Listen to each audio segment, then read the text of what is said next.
Welcome to the Museum of Everything podcast. We're Dan and Josh, curators of the Museum of Everything, which is a Florida-based museum dedicated to collecting the widest variety of possible objects across the widest variety of possible subjects. And we're here to discuss culture, art, history, and begin everything with a round of Museum of Everything pub trivia. So, Josh, what's your first question to me?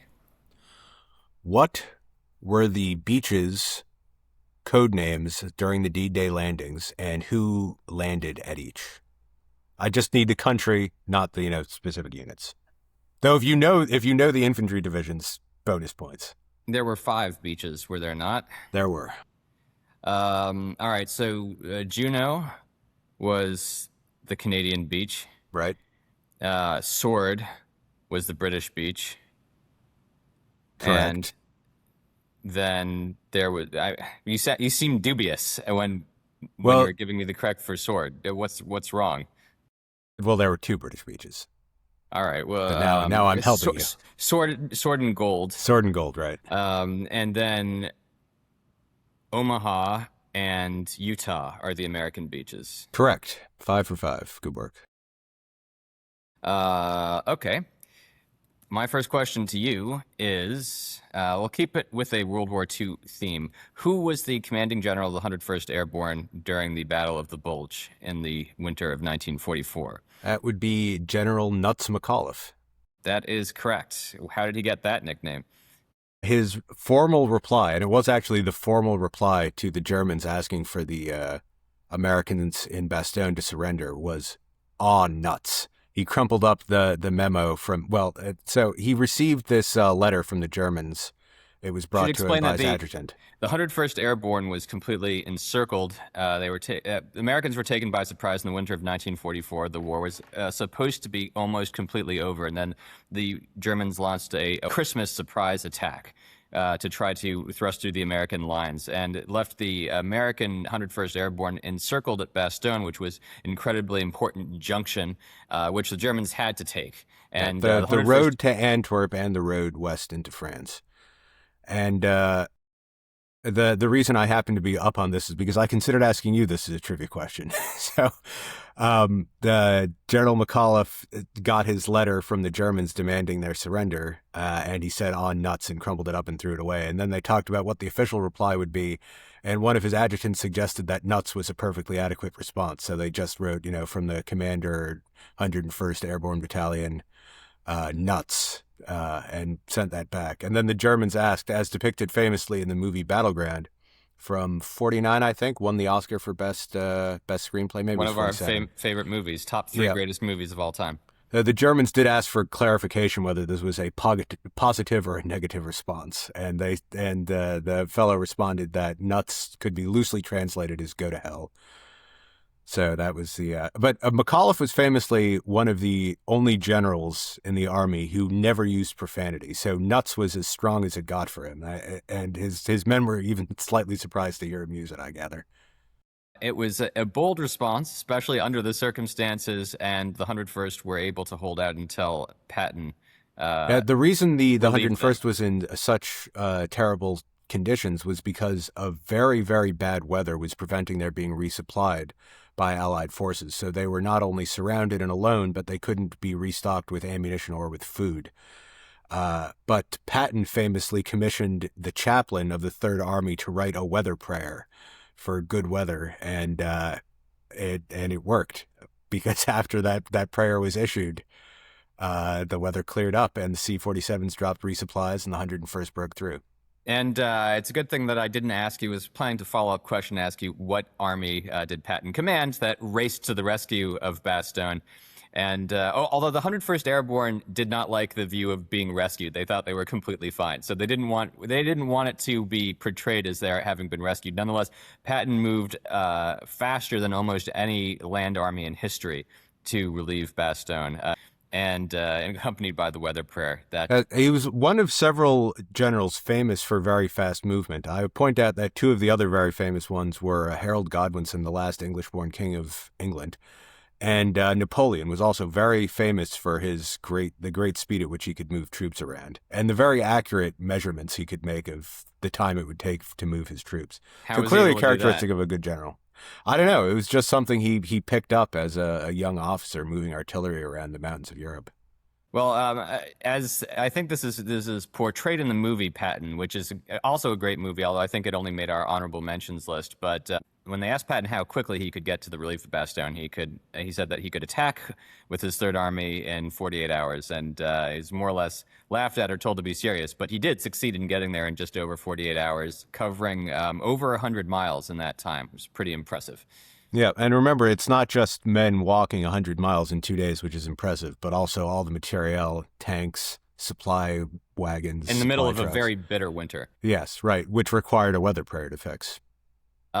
We should have discussed D-Day perhaps a little bit more than simply to name all of the beaches. Well, at some point, I figure we'll do a D-Day episode. So. We definitely should. We'll say that growing up, one of our favorite films, which is on our top 20 greatest films of all time list, is The Longest Day. And, well, there goes another one of my questions. But The Longest Day is a great portrayal of a very complex operation, and it's worth watching if you're interested in history. You've probably seen it already. Yeah, based on the book The Longest Day, which spent 22 weeks on the bestseller list, which is, for a very dense military history subject, very impressive. So, recommended.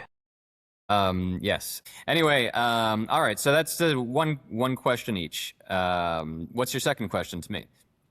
I'm just pulling it up. All right. There's a famous painting of a woman named Lisa del Giocondo, and a pun on her surname provided the Italian and French names for this painting, which you have seen. Is it the Mona Lisa? Yes, it is. What are the French and Italian names? The French name of the Mona Lisa is La Joconde, which means the cheerful one laughing. Yeah.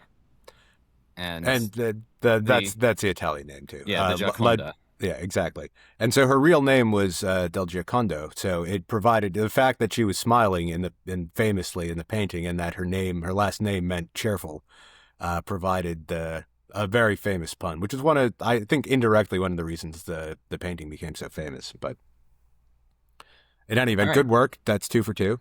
All right. My second question to you is, who was the great designer at General Motors who was responsible for introducing tail fins on American cars, and who also is called the father of the Corvette? Though, among other things, he was the one who decided that America should have a sports car because we really didn't. And so he created the idea of sort of originally copying a British sports car, but we definitely had our own flavor. And then, of course, American cars, famously beginning with the Cadillac in 1948, had tail fins, which ended around 59 with the Cadillac again in the largest tail fins in the business. What is that guy's name? Zora Arkus Duntov. No, that's not his name. Zora Arkus Duntov was the father of the Corvette. No, the father of the Corvette is Harley Earl. Arkus Duntov was an engineer who worked on the Corvette. However... And it was his idea, in addition to that, to make it mid-engine, which was finally realized for the latest generation Corvette, and everyone was talking about how this was Zora's dream. That was finally However, being the man who superintended GM at this time, and who did the fins on the Cadillac as well, which this fellow had nothing to do with, was Harley Earl. Harley Earl was a famous GM designer. All of the General Motors cars of the 50s, and indeed more or less the look of American cars, broadly speaking, for that entire decade is owed to Harley Earl. So we'll have to do an episode on American car design, and we can look more into this Duntov guy who no one has ever heard of before. Everyone has heard of him. He's got a very famous name. I'm frankly surprised you haven't heard of him. Well, in any event, I'd still say Harley Earl is the correct answer to that question. I just want to make sure that the answer I have for this next one is right, just because I wrote it without checking the answer. Yes, okay. What country was, until 1971, known as East Pakistan? What would be East Pakistan? Is it? That's what I'm asking you. Is it still a country today? Yeah. Yes. It used to be part of, after the partition of India, it was part of Pakistan, the eastern section of Pakistan. But then in 1971, it broke away. Is that little country that's shaped sort of like this? I really don't know what you're describing there. It is one of the most populated countries in the world. Bangladesh. It's because Bangladesh and Pakistan are both Muslim majority countries, and India is a Hindu majority country. So the original idea was to have Muslim British India and Hindu British India, but that didn't quite work out in the long run. I assume Bhutan is Buddhist, but I don't really know. All right, so I didn't get that question either. We're going to say. So, so is that 2-2? Was that the third question? Wait, no. You asked the first question. Right, yeah, you got Gioconda and Gold Sword, Juno, Omaha, Utah, etc. Yes, so that was the third question to me. So it's Okay. 2-1 in my favor. All right. And the last question for you is, what well-known cocktail is named after a French artillery piece? Is it the French 88? It's the French 75. You're very close, but you ought to know that the 88 was a German artillery piece. It wouldn't be invented until about 30 years later. The French 75 was the first modern artillery cannon, case as opposed to being loaded with first the shot and then the powder and so forth as war style.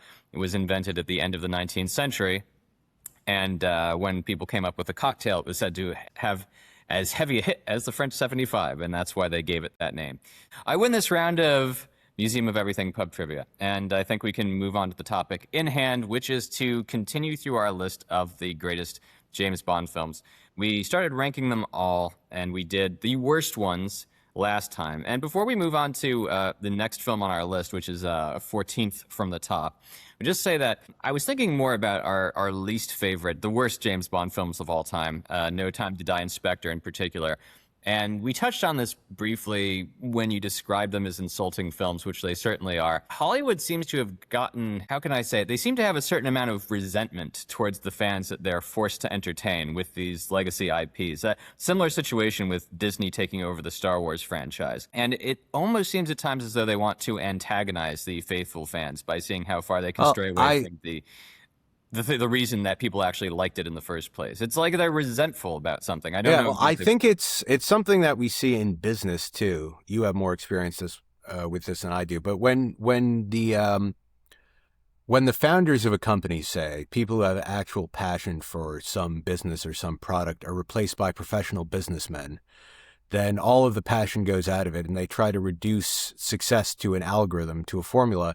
And I think they've tried to do that with a lot of intellectual property in Hollywood. And then when the algorithm doesn't work because they don't actually understand the product they're trying to sell, like the James Bond franchise, they become bitter and resentful about it. They're like, well, I followed all the ingredients and you idiots won't go and see the movie. I don't think they're even trying to follow the formula, though, because they know there's certain things that Bond fans will hate, and they do it anyway. And they know that there's certain things that Star Wars fans will hate, and they do that anyway. And I think that they don't like the people who go to see these movies. They don't like guys who love the idea of a secret agent who goes around saving the world and getting the girl at the end, and they hate the idea of they think that Star Wars fans are infantile to be interested in space adventures, and I think that there's a lot of contempt, a very superior attitude that comes along with Hollywood these days, and they look down on the people who are supposed to go see their movies. And as a result, the movies are garbage, and no one wants to see them. Yeah, well, I'm afraid that's probably to a very large extent true.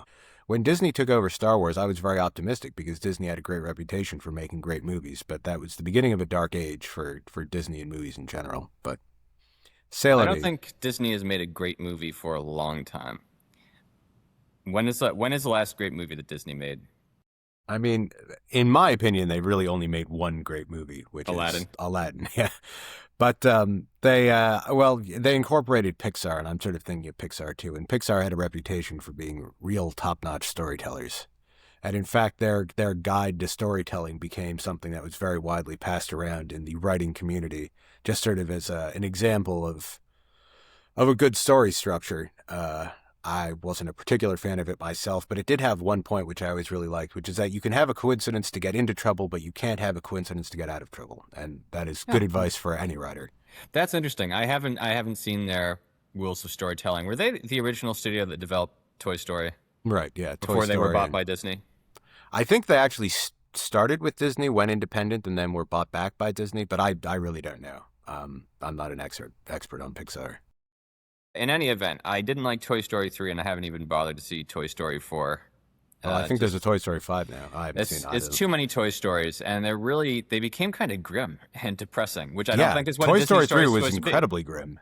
I mean, Who was pitching Toy Story 3? Is like, so there's going to be the scene where all the toys are slowly being conveyed towards their inevitable melting in death, and they'll all hold hands and accept death together. That'll be a great children's movie. I mean, Cars 3 was kind of the same way also. I didn't For see Cars 3. well, I don't recommend it, but it's similar grim, depressing as though everything is coming to its, yeah, inevitable death, basically, is how it felt. Not really what you want in a children's film. And I know that Disney and Pixar are trying to appeal to the widest variety of audiences, but it was always supposed to be family entertainment. And it's not family entertainment anymore, is it? I mean, you wouldn't take your kids to see something like that.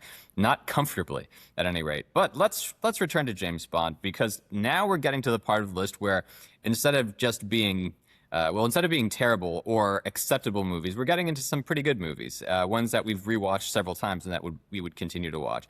There are 25 official films in the James Bond franchise so far, and now we're up to number 14 on our list, which is Moonraker. An amusing, entertaining movie. It was definitely the silliest of the pre-Die Another Day James Bonds, going to space, having big space battles. This was obviously made in response to the success of Star Wars. That part did seem rather thrown together in a way. So, Yeah. Star Wars was a huge hit, and then they thought, oh, well, James Bond should go to space also because that's where the money is. So The the thing is that it's one of the first James Bond movies that departs completely from the novel, and it's actually my favorite James Bond novel, Moonraker. And the novel has a very based in reality plot. The idea is that in the 60s, during the missile race, the British are trying to develop their own ICBM, and they don't realize that the guy in charge of the program is actually a Nazi who assumed the identity of a dead English soldier during the war and has been working for revenge. And so he's actually going to launch this test missile with a live warhead at London. It's a very entertaining novel. None of that obviously survives into the movie. nope, not at all. Instead, it was about a guy who wanted to go to space. Well, he was kind of a space Nazi. He wanted to have a new master race come from space, essentially, by taking the best specimens of humanity, removing them from the planet, and then poisoning the planet. A very well-written, dryly amusing character played by one of my favorite French actors whose name briefly escapes me. But if you've seen Truffaut's Baiser Volé, one of his more famous movies, he's also in that. And he's very funny. And it has some great lines. Yeah, Hugo Drax. The character's name is Hugo Drax. The name of the actor is Michael Lonsdale. And apparently he was actually French-British, half French. But Well, that explains why he was able to appear in English movies, too. yes. But now, Mr. Bond, allow me to put you out of my misery. And, Yes, and look after Mr. Bond. See that some harm comes to him.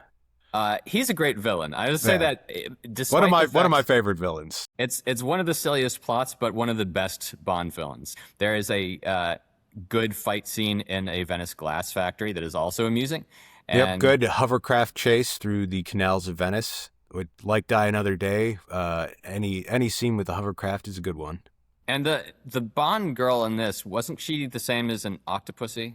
No, that's from the Octopussy girl is also in The Man with the Golden Gun. She's the second lead, the second female. So who plays Holly Goodhead? A not very good actress. I think it's Lois Chiles, who is also in Death on the Nile.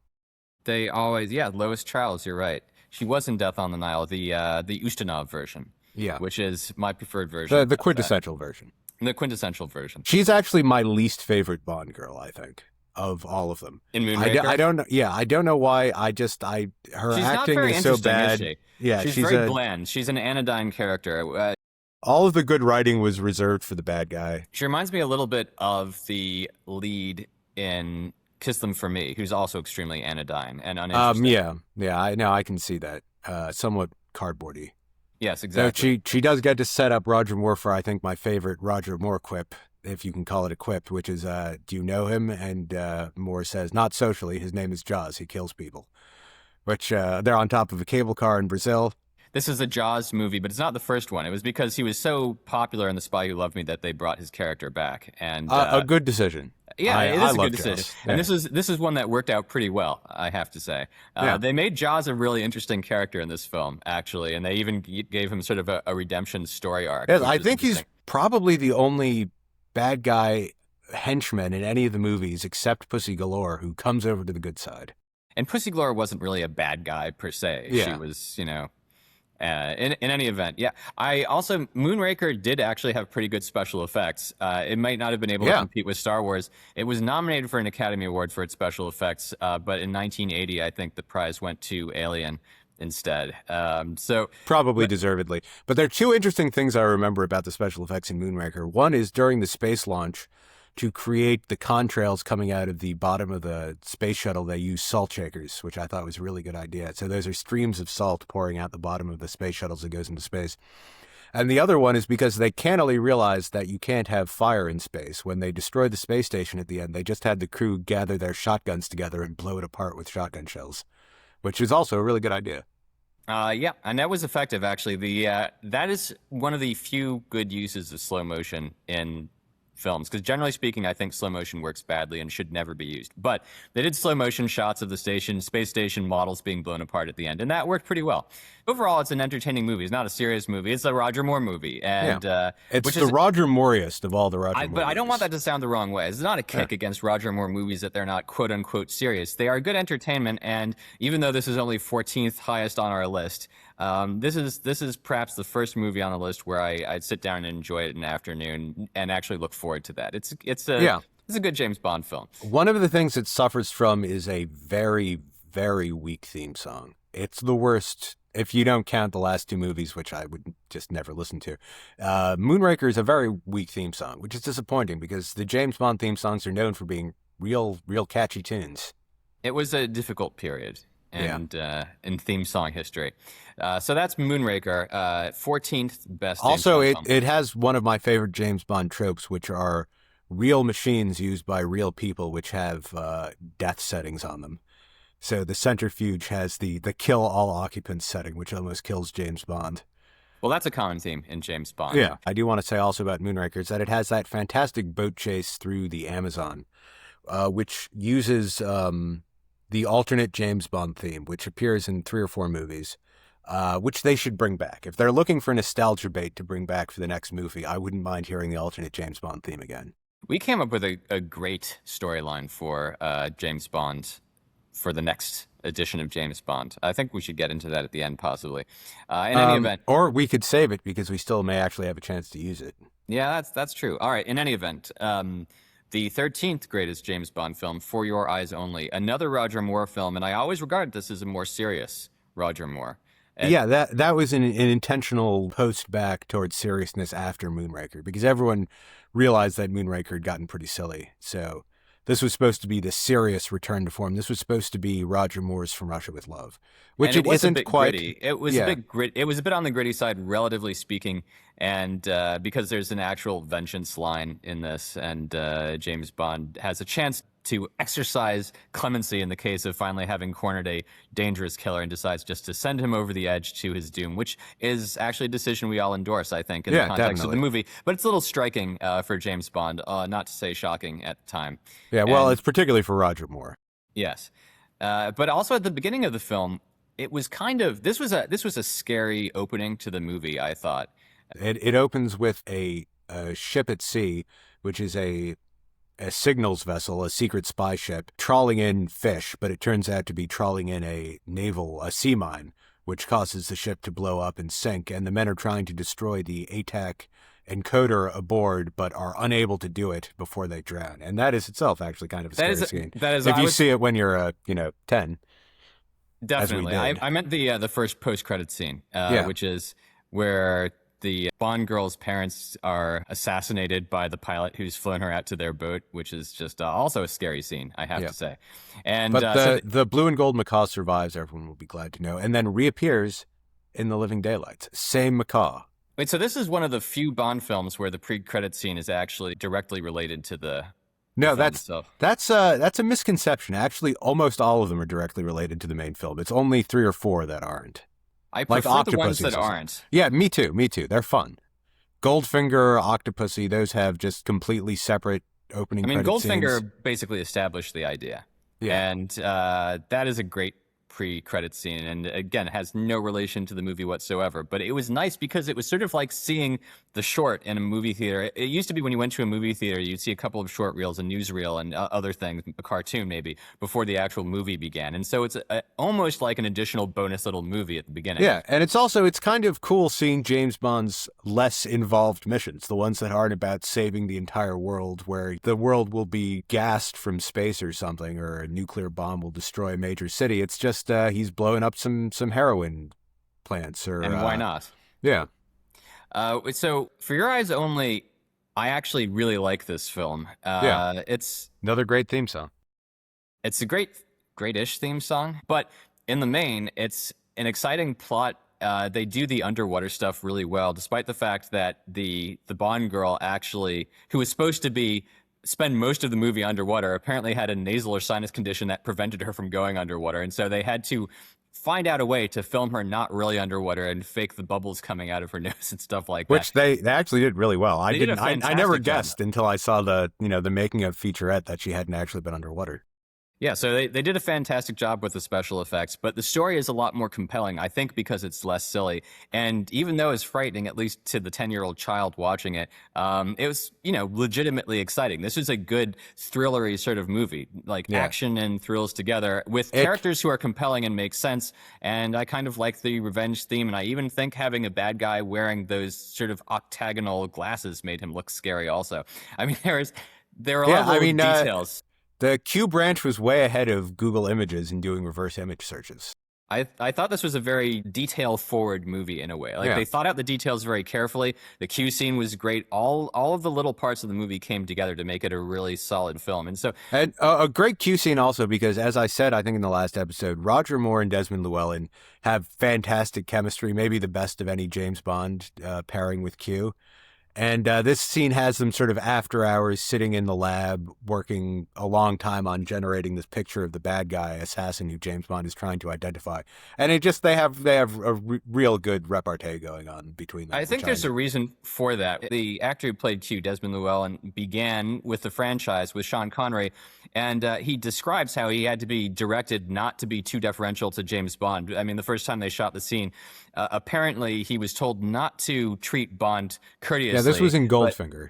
Yes, but to treat Bond dismissively because Bond treats his equipment dismissively. But nonetheless, that had to be taught to him. By the time Roger Moore comes around, Desmond Llewellyn is already a veteran of the series. So I think he naturally understood better the role he was to play because he himself was the veteran and Roger Moore is the newcomer. So it naturally established the right sort of relationship to them, which comes off so well in their repartee. So I think that's why the Q Roger Moore scenes are our favorite ones. And even in the movies that aren't particularly good, the Q scenes always stand out. Yeah, and that's probably the biggest knock, or one of the biggest knocks against Live and Let Die, which is that they did not have a Q scene, which is a huge mistake. I wonder why not. I mean, I think... And, I remember that they asked Desmond Llewellyn to quit another movie project that he was working on so he could appear in Live and Let Die, and he did, and then they cut his scene from the script, and he was understandably pretty miffed about that. I can only imagine. Yeah. I will just say, in Ray Desmond Llewellyn, not only a fantastic actor, probably my favorite recurring actor of the James Bond series.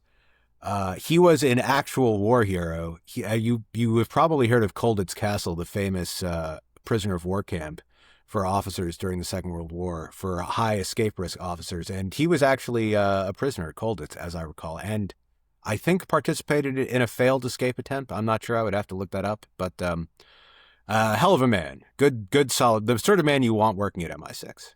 Absolutely. Well, so this movie, which is 13th on our list for Your Eyes Only, is the first film. Can we call it a great Bond film or just a good one? But it's very good. Yeah, it's right on the edge. It would probably be a great one if it didn't have what I think is the single worst and most absurd scene in the entire franchise, which is the great plan of having James Bond assassinated by an ice hockey team. Which is... Yeah, it's just, so James Bond is meeting a figure skating girl out on the ice, and she leaves, and he's still there, and an ice hockey team comes out, and they start to body check him and try to kick him with their... To body check him to death? Yeah, the body check him to death. To kick him with the blades of their ice skates, and it's just so stupid. Honestly, because that didn't even register enough in my mind for me to remember it, I don't think that harms the movie too much. Overall, it's a really solid film, and it's one that I would watch this afternoon. It's completely irrelevant to the plot. It should, if they cut it out of all future releases, no one would notice, and it would substantially improve the movie. Well, I think it's worth explaining that we grew up with this concept of the FF, which is Yeah, right. because Yeah. old remote controls used to have FF or fast forward on them, and when we grew up in the era of the VHS, and so you could always fast forward a scene that you didn't like, and there are a lot of surprisingly great movies that just need a little fast forwarding in order to reach max perfection. So I don't think it's a Yeah. kick against a great It's movie that it funny. has an FF scene. Dan and I was over at Dan's apartment last night and we were watching Charade with Audrey Hepburn and Cary Grant. And there are two scenes in that movie that I didn't even remember were in there because for We our usually skip entire them. lives, we always skip them. I don't even think I've ever seen that the funeral scene before because we always skip it. It sort of allows you to be your own director, and we produce cuts of the films that are often slightly shorter than the originals. But some of the very greatest movies have FF scenes in them. Yeah, that and we we've skip. discussed over the year what is the greatest movie that doesn't have a single skippable scene in it. And I don't know the answer. It's hard to say. Probably Battleground. No, well, see, Battleground opens up with an FF scene, which you probably don't remember because you always FF it. It's What the is guy's what? friend talking about, they have a general. He flies around. He I don't chooses the skip that ugliest scene. plot of land. Oh, well, I do. I mean, I used to. I watched Battleground for the first time in years on the 4th of July, and made my good heart swell. choice. Yeah. So We've wandered very- off topic a bit. For Your Eyes Only is a very good movie. I It would is. watch it this afternoon and enjoy it. It's something I would look forward to seeing again. And Me too. I haven't seen it in a while. Oh, wait. Another thing about For Your Eyes Only that we have to mention is the de Chauveau chase scene. Probably the best car chase scene in any James Bond movie. Roger Moore said that this was his favorite Bond car. Of all the Bond cars he could have chosen, the de Chauveau, the Citroën, a tiny little French farmer's car, was his choice as the best Bond car of all time, even though he drives a Lotus Esprit. Yeah, and the scene is set up. He has a Lotus Esprit and has a little burglary protection sticker in the window that Q is installed. And the bad guy tries to break the window and the car blows up, killing everyone. And then so they have to take the girl's car instead, and it's a Citroën 2CV. This is not where the Lotus Esprit goes underwater, however. That will be another film which we'll get to, which is a little higher on our list. That is a beautiful car, by the way, and I think it's one of the many cars of the 80s that has really stood up to the test of time. When I was young, I really didn't like the 80s designs at all, and they simply looked old-fashioned to me. This was the case, actually, with some of the 70s cars as well. You occasionally saw them driving around the street, and they just looked like not exactly last year's model, but outdated. Now, some of the better designs are really coming into their own, and I think the Lotus Esprit from the early 80s is one of those. Yeah, and if you compare it to the other mid-engine supercars of the period, particularly the Countach, the Lamborghini Countach, it's so much better looking. I'm going to make people angry by saying that. The Lamborghini Countach has a legion of defenders, and, it's Doug DeMuro is one of his 5 cars that he would never I love target. Doug DeMuro, but I do not like the Lamborghini Countach. I also and don't like his taste in cars a lot, I have to say. It varies. There's some things he says that I really agree with, and some things he says which strike me as totally absurd. He has the ugliest model of Countach. He has one of the late ones with the huge body kit. If you want a Countach, get one of the very early ones without any of the body panels and the spoilers on it. The ones that look smooth and clean, sort of like the early Lotus Esprit. The Lotus Esprit in For Your Eyes Only is one of the later turbos with the body kit on it, the chin spoiler and so forth, which is too much. I don't like it. I like the Spy Who Loves Me clean design. But I we'll still get think to it's that a in great Spy Who looking Loves Me. car. It's a Oh, great I looking agree. car. I agree. By the way, what is the last film that Bernard Lee appears in as M? It's Moonraker. Is Moonraker. So we just went over that one. So, and For Your Eyes Only did not have an M because they didn't want to recast the part so soon after his death as a, as Which a is a courtesy very to him. fair homage Yeah. because he's one of the reasons. It's not just the plot lines, although this was sort of the first of the spy epics. But it didn't go in a super serious spy direction. I'm talking about the franchise as a whole here. It could have taken a sort of Jean le Carré direction, which it completely eschewed. But it wasn't just the way they wrote these films. It was really the cast, and they were incredibly, miraculously fortunate with their original cast members. Finding Sean Connery and then Roger Moore in an entirely different way is a great James Bond. And then also with the supporting characters, Bernard Lee as M, Desmond Llewellyn as Q. These guys really made the franchise, and I'm Lois not sure... Maxwell is Moneypenny. Lois Maxwell is Moneypenny. I don't think necessarily that it would have gripped everyone's minds with the same degree of tenacity had they not had such good fortune in casting. Yeah, and they've had several different Moneypennies since Lois Maxwell finally retired. I think she was the last original Cast member. I mean, Desmond Llewellyn lasted longer, but he wasn't in Doctor No. So Lois Maxwell lasted until Roger Moore's last movie.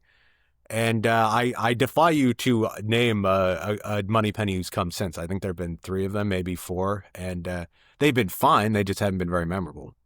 Uh, yeah. I mean, they tried to make the Moneypenny who's introduced in Skyfall as sort of a hybrid field agent who then decides to go to desk work, but they rewrote Yeah, her and character. I like that actress. I think she was in 28 Days Later and was very good in that. But and she's fine in the movie. She's just not Moneypenny. She's got a completely different personality. I liked her rather less, I have to say. I mean, some of the byplay was good, but it just didn't grab me Well, the same way. it was good when you think that she's just sort of a field agent who is finding a new role to which she's better suited. But to then become a secretary, But that's not Moneypenny's role.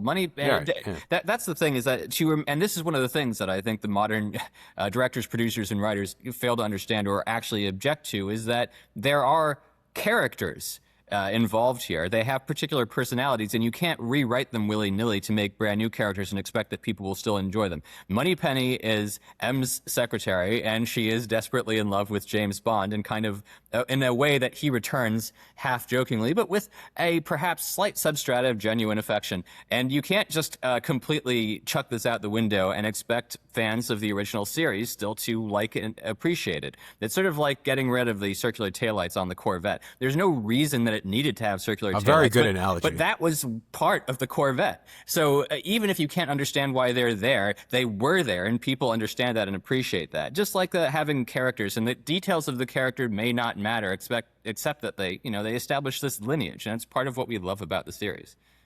And that's actually one of the reasons I like Judi Dench so much as M, because she has her own internal character arc, which starts with her being a new bureaucrat who's just arrived at MI6 and thinks, sort of like the people who've taken over the James Bond franchise, that by following an algorithm, a bureaucratic algorithm, she can completely reform intelligence. And then by the end of GoldenEye, and then this continues on through Tomorrow Never Dies and The World Is Not Enough, she realizes more and more that she was wrong and James Bond was right. And then she instead of reforming MI6 and James Bond, she reforms herself to fit the Bernard Lee mold, which is why I think she really works as M.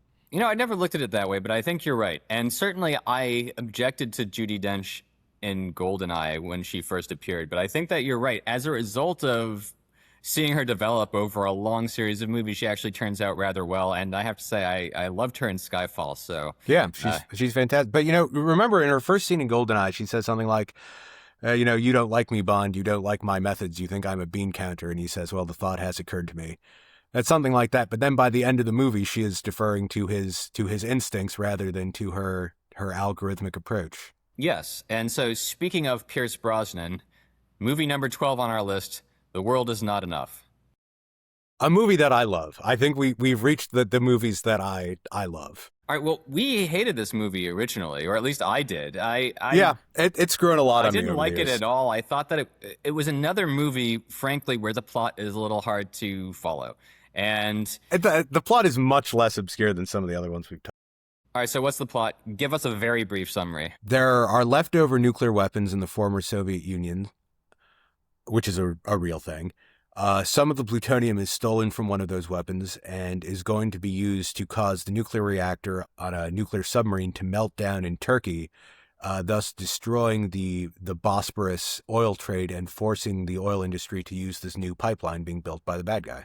There are some things I really love about this movie, and I think that it's that's really a very straightforward plot, actually. They didn't develop this at all. The idea that so one of the really good ideas they came up with was that the villain character that Bond has a big fight with at the end has been MI6 has tried to kill him. They shot him. The bullet is lodged in his brain and is going to kill him. But until then, it's given him sort of a superhuman ability not to feel pain. And they don't recur to this theme very much. I don't think they develop it as much as they should, because it's actually a really cool idea. Yeah, and that's the sort of thing they were trying to do with the the guy weeping blood, something interesting about the bad guy, and they totally missed it. This was a great one that they really didn't use at all. Which it's too bad. And then the final fight he has with Pierce Brosnan is terrible. It's one of the worst, I think, conclusory climaxy bad guy fight scenes of all time. And in the submarine where this guy's trying to push the plutonium rod into the reactor, and Yeah. the way Bond finally finishes him off is not gratifying.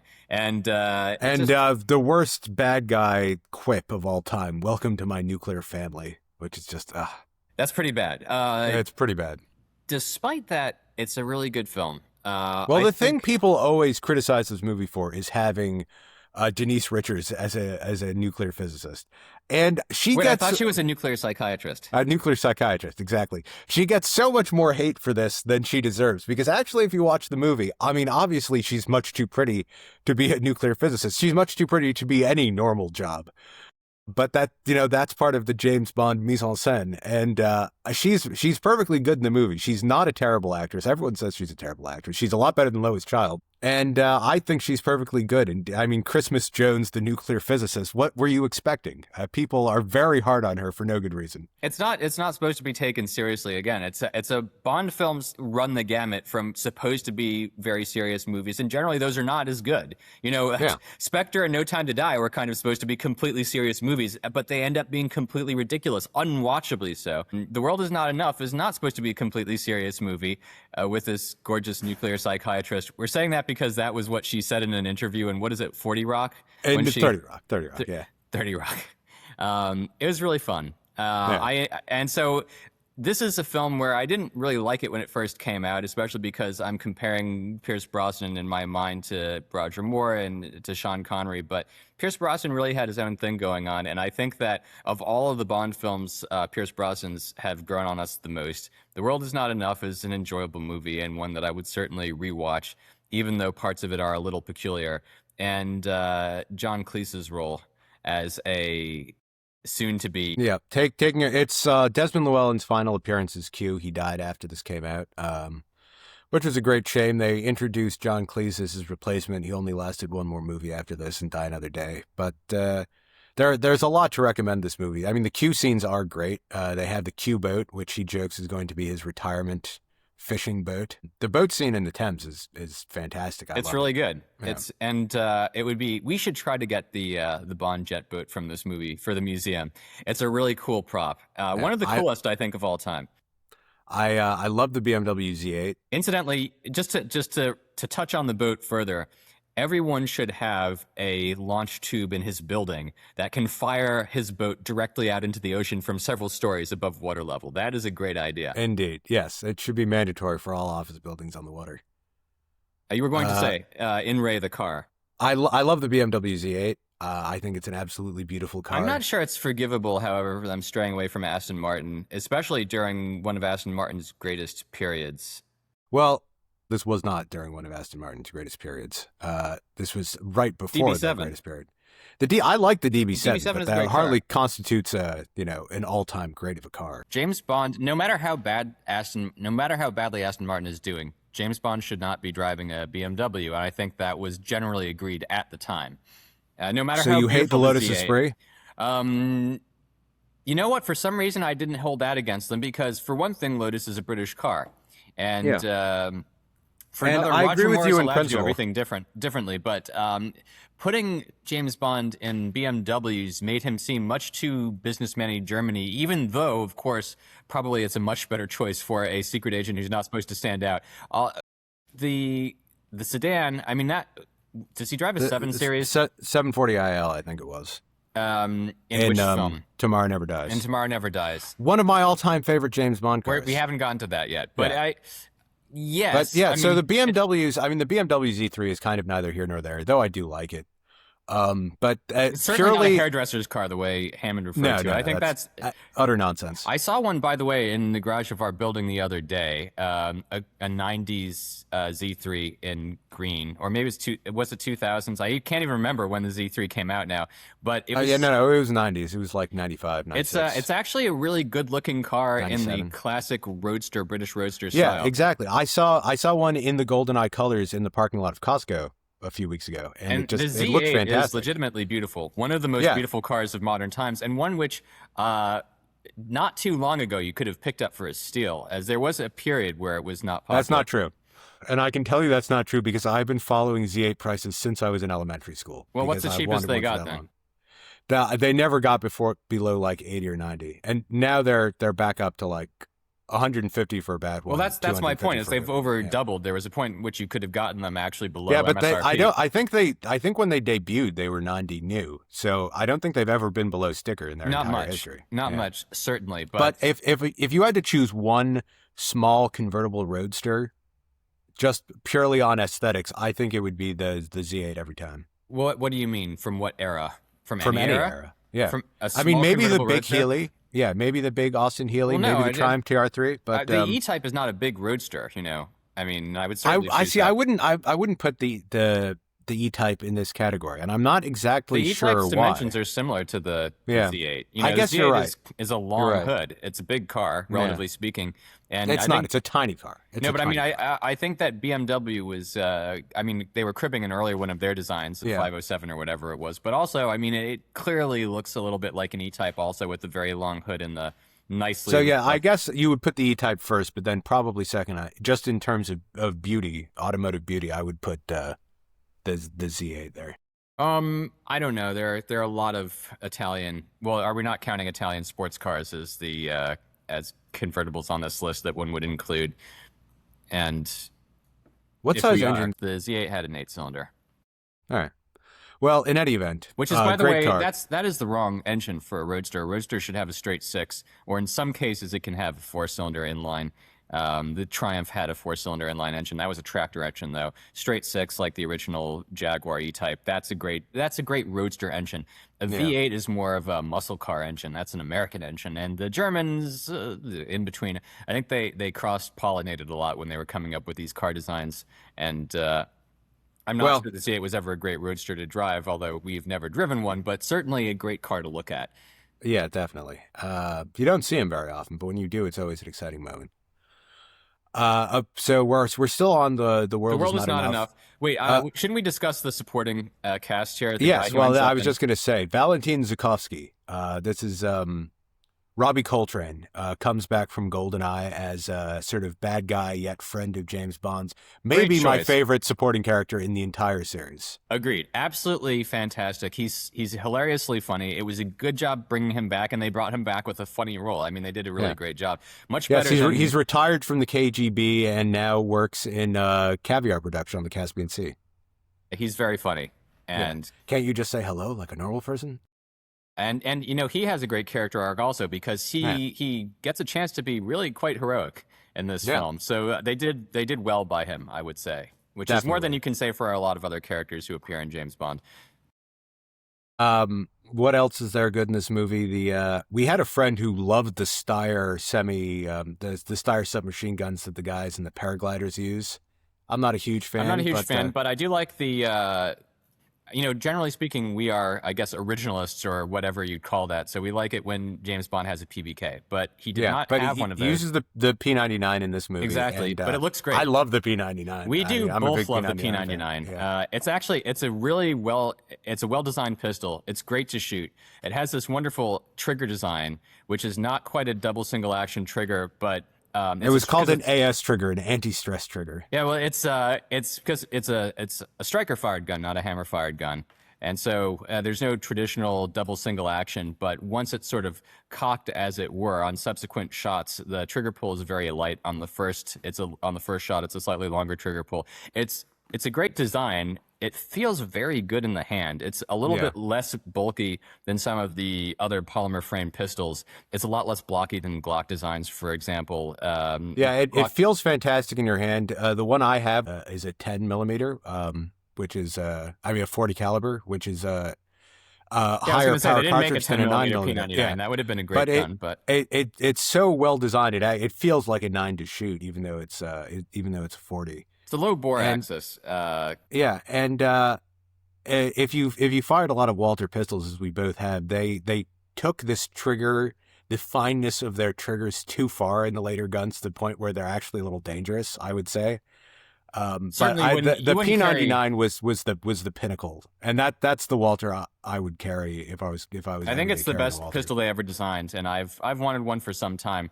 It should be noted that you can't simply screw a suppressor onto the end of the barrel the way he does. You need a threaded barrel for that, but alas. Nonetheless, it's a beautiful pistol, and it comes from this early era of polymer pistol design, still relatively, or an early striker fired pistols. They got everything right with it though, and then afterwards they focused so obsessively on making that is Walter focused so obsessively on making their handguns narrow that they actually started raising the bore axis again, and that's why I think their more modern pistols, the PDP and so forth, are actually kind of unpleasant to shoot and snappy. I don't like modern Walters at all. I know you have them. I kind of Yeah, I love my PDP, which is the newest Walter handgun, and it shoots fantastically, but the trigger is so light that it's the only pistol I've ever accidentally double tapped with, and I don't think that's safe for carry. you wouldn't want that in your Yeah. holster. Certainly not loaded. And it's never been my style. But P99 would carry that in a heartbeat, even though the magazine capacity is low by modern standards. Well, the great thing about the P99 is to switch it from 40 to 9. All you have to do is change the barrel and the magazine. Everything else in the gun is the same. And I've actually thought about just switching mine to 9 for convenience It's because it's a good it goes design. from 12 to 15 for carry capacity. And so we like that. I think that Pierce Brosnan is quite manly in his way in this movie. Yeah, And, even though he uses this stance to shoot his gun, which is was that ever a thing? I can't recall. I don't think so. And if it was, it hasn't been for a long time. But Yeah, so he looks cool doing it. He does look cool doing it. He looks cool in this movie, and it's a good movie. Yeah, and I think maybe the best of all the James Bond theme songs. It's certainly very near the top. It's a good theme song, and I keep thinking that it comes along with a music That's video. the music video. It does come along with the music So video. but which the you music thought video was, wasn't in the movie, right? It was No, completely no. separate. Yeah. But they did do a James Bondy sort of somewhat suspensey music video It's a- with a yeah, completely wh- separate storyline, unrelated. Yeah, but I mean, that's a music video. Yeah, nonetheless, I mean, it was interesting, I will say. All right, so that is 12 on our list. The World Is Not Enough. 11 on our list is You Only Live Twice, which was Sean Connery's last proper James Bond film, but only partly proper. The only Yeah. reason it's so high up on our list, frankly, is that it has Sean Connery in it. It does have a lot of interesting points because there's some interesting Japanese cultural Yeah, exposure. the first 2/3 of the movie are great, and then it goes completely off the rails and kind of ruins the franchise by having a hollowed out volcano. I think it ruined the franchise before then. The whole idea of swallowing up space capsules and then landing and Yeah, it's holding just- their crews captive. The whole thing was kind of stupid to begin with. The Bond girls are not particularly interesting. That redheaded vixen, I don't know what is she. What is she even in the movie? She's sort of Blofeld's assistant, and then No, she's Asato's assistant. Asato's assistant, and then but she ends up being piranha'd. This is where a lot of incidentally, this is where a lot of the things that people make fun of for the James Bond series come from. The hollowed out volcano, a piranha tank that you can throw your enemies into. All of that comes from this film, You Only Live Twice, and it was ruined by Roald Dahl, who is a terrible an awful writer person. and an awful person. Yeah, As- both of those things. And so, do you want to explain a little bit how he came to be, Well, how he came to ruin the series? he was given the task of writing a movie for the novel You Only Live Twice, and up until this point, the movie plots had followed the novel plots closely, and he decided to just throw it out and come up with something new and stupid of his own. He claimed that You Only Live Twice was the worst novel that Ian Fleming had ever written. Ian Fleming had just died, so he was able to say this without fear of reprisal from anyone, which is totally wrong. It's actually one of the best James Bond novels and has a really interesting plot. It's set after On Her Majesty's Secret Service, so James Bond's wife has just been killed by Blofeld, and now he's trying to find Blofeld for revenge. Blofeld has settled in Japan and created this suicide garden because traditionally suicide rates have been very, very high in Japan. And They reused this concept in No Time to Die, by the way. yeah, it's sort of. And it's much more interesting in the novel the way it's structured. It's theoretically for botanical research, but it's full of these poison plants that then people use to come and die. And so it's an interesting idea of a psychopath's way of indirectly murdering people. It's an interesting psychological study in crazy murdering type personalities. I don't think that would have made a very good movie, honestly. It's a little bit dark. Yeah, well, it could have with a good screenwriter. It is dark. They didn't have to stick to the novel plot. They just had to not have a really asinine plot about swallowing up spaceships in space and landing them in a hollowed out volcano. In Though an attempt to start remarkably, a war. they did Yeah, I mean, why would that start a war? They did land. They did nail the idea of landing reusable spaceships in a very Elon Musky way. I mean, watching the landing in the movie when we were kids looked totally absurd, but now it looks exactly like a Falcon 9 landing. So, which is very strange. That's hardly redeeming. This movie has a couple of things I like. The rocket gun, which was a real thing. That is that instead of using gunpowder to propel projectile forward, they used a little rocket engine, essentially, and so the bullet would accelerate and continue to accelerate it as it flew along its path. By the way, came this close to buying one of those a few years ago. It was real cheap on Gunbroker. I mean, we were talking about the guns we own a little while ago. It sort of leads into the museum in a way.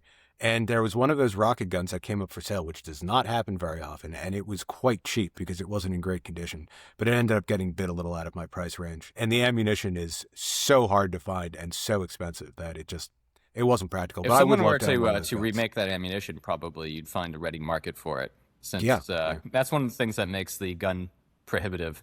So you just can't fire it because there's only the original ammunition. Once that's exhausted, of course, what can you do? So individual rounds are, multiple hundreds of dollars. I actually haven't checked the prices recently. It wasn't a very good, a very practical concept. The bullet was moving so slowly that apparently you could just put your finger over the barrel and prevent it from emerging, or very nearly.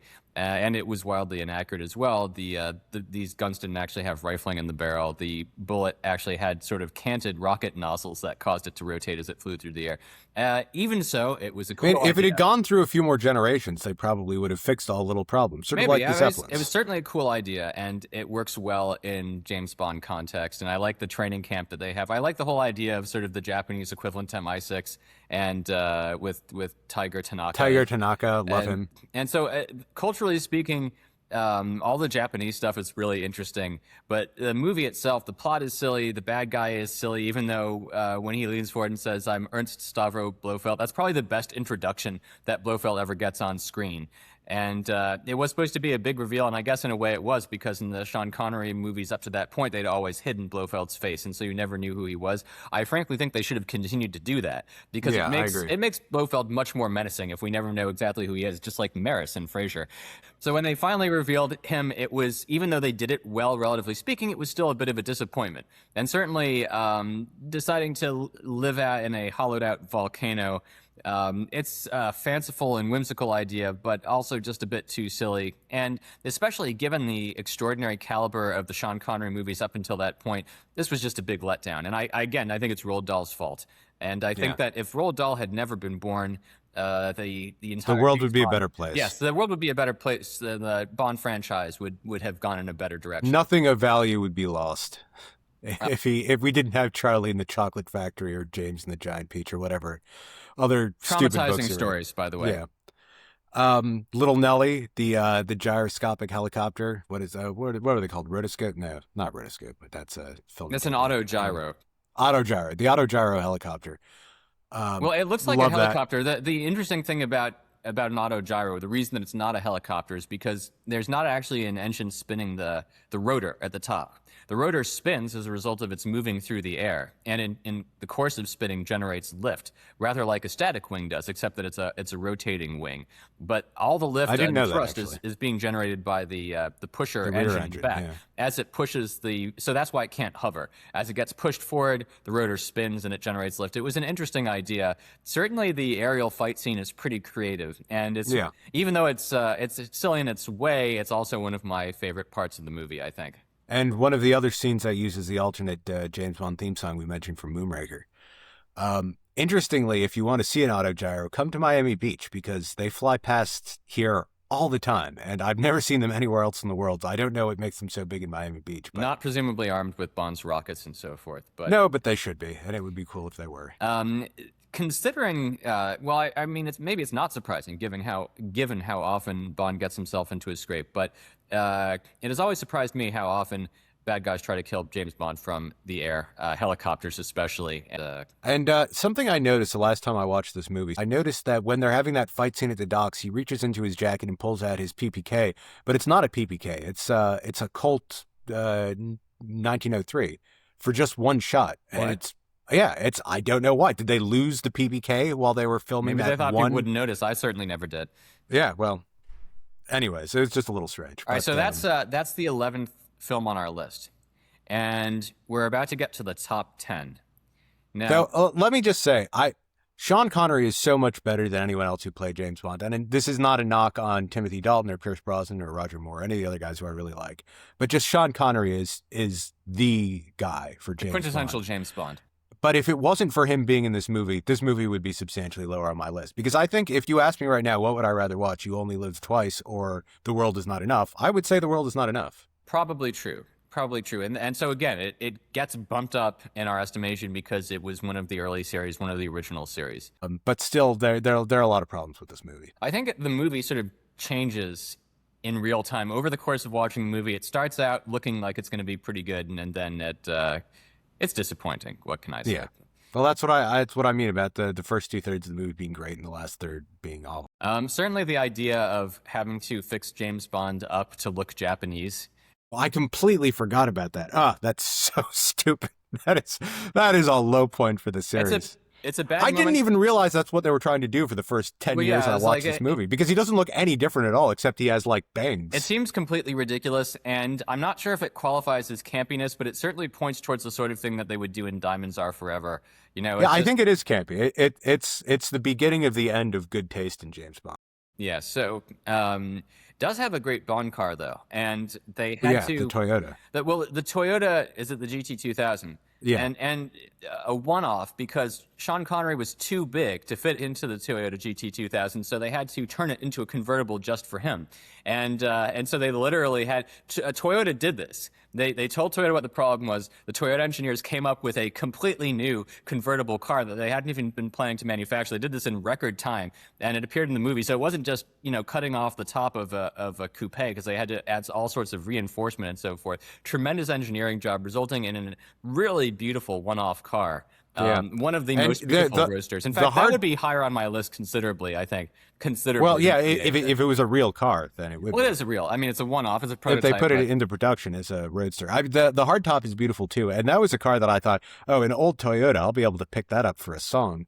And those are absurdly expensive. I think they're worth more than DB5s, which is insane. There were very few of them. It wasn't. And they're very beautiful cars. I think this was the period in Japanese car making where Japan was still contending with the stigma of the Second World War, and so a lot of Americans simply refused to buy German and Japanese cars.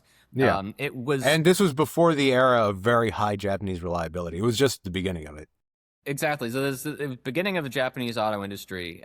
Once they demonstrated the reliability of their cars versus the traditional American auto industry in the 70s and the 80s, the Japanese cars really took off.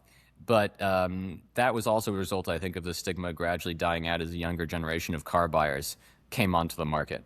And at this point, because none of that had happened yet, Toyota essentially didn't sell any of them, and it remains one of the most vanishingly rare cars. Have you ever seen one? No, I've never seen one in person. Neither have I. I would love to. It's certainly on our greatest cars of all time list. Yeah, so it should have been a great movie. I mean, Japan is a great setting for a James Bond movie. The car was great. I like the cast. The guy who plays Tiger Tanaka is fantastic. They have good chemistry. Yeah, they really do. And the fights that involve a lot of paper walls being crashed through, I think that really lends itself to a good concussive fight. But just the hollowed out volcano thing is so stupid. Well, there's the moment. So James Bond goes and he's supposed to make contact with a local agent who's been living in Japan for many years, and who's only just Dicko Henderson, who is fantastic in this, and then comes back to play Blofeld in Diamonds Are Forever, and is terrible. I think his name is Charles Gray. It's too bad. He was great in this, and his scene is a really good one. And I think that if they'd stuck to that style of scene, the movie would have been fantastic. Because at that point you think, wow, this is going to be a good spy thriller. Who's behind all of this? It's exciting. It's high tension. It's a little bit gritty, but not too much. And actually, the subsequent fight is good also. And I think when Sean Connery fights with, who is that playing? I think that's The Rock's father.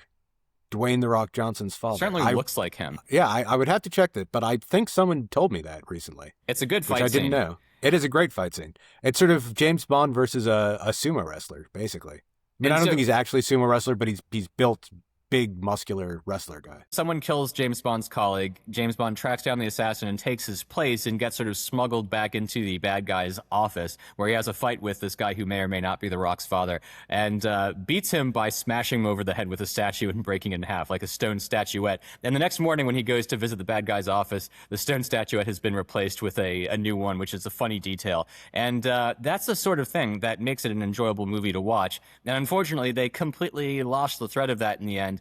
I think that one of the problems is that they decided after Thunderball, well, Thunderball is the first point where they got a little carried away with a huge set-piece fight at the end. It was sort of like getting carried away with the success of the karaoke and Flying Down to Rio, the first Fred and Ginger movie, and then trying to reprise that with an even bigger number called The Continental and The Gay Divorcee. They really went over the top and it didn't work out too well. They decided that Thunderball having ended with this gigantic fight scene that everyone loved in theaters, they would go even bigger with You Only Live Twice. And so they have this huge attack on the hollowed out volcano where all the Japanese commandos show up and try to fast rope into the volcano, and it's a big battle scene, and it's way over the top, not in a particularly fun way. And even as a child, I thought it was really too silly. And I think that really, because it's at the end of the movie, and it's what happens at the end of a movie that stays with you the most, it really never feels satisfying, particularly. It's a shame. It could have been a great movie, should have been a great movie, but it isn't a great movie.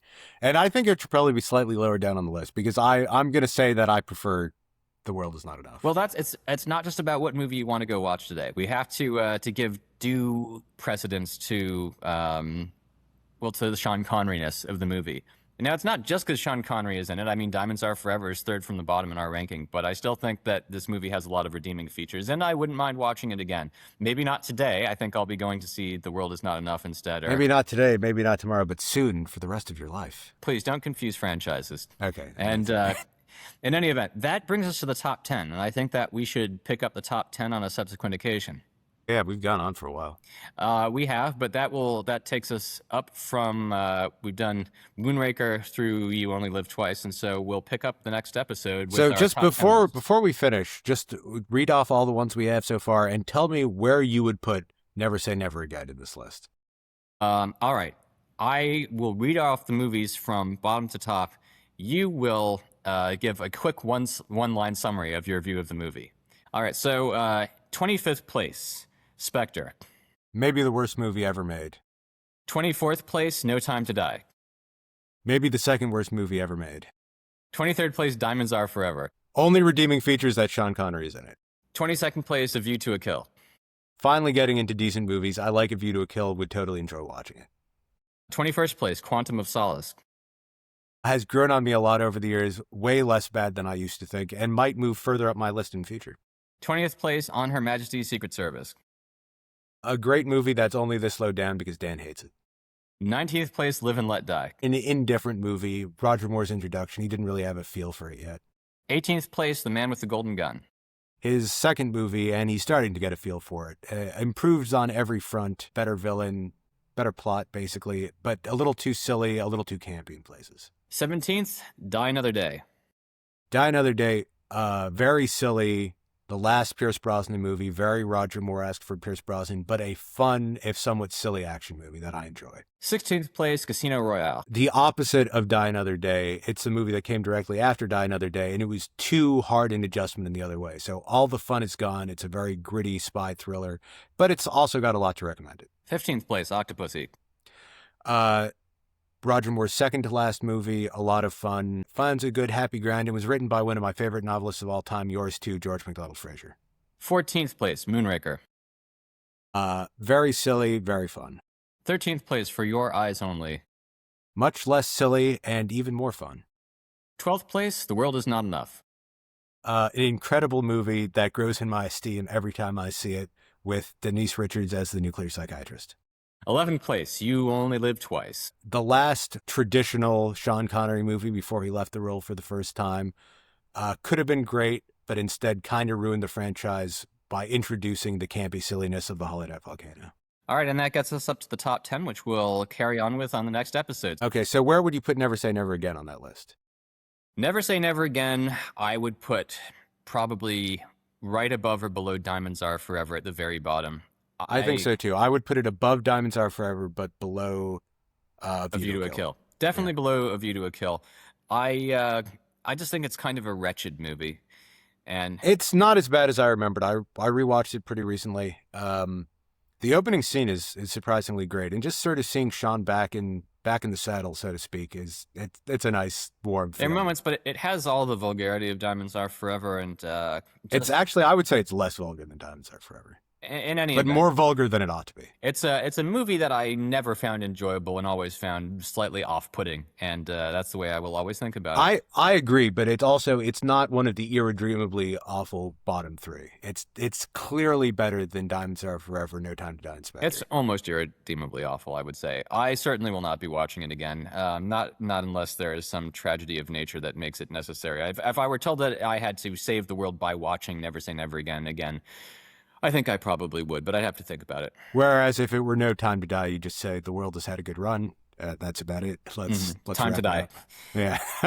Yeah. In any event, thanks very much for listening. We will pick this up in the next episode with our top 10 James Bond films of all time. If you enjoy this material, please do follow us on whatever podcast source you're listening to this on, and consider checking out our content on Instagram and YouTube, where we do shorts and reels explaining various things from history and culture. Thanks again. We'll pick this up next time.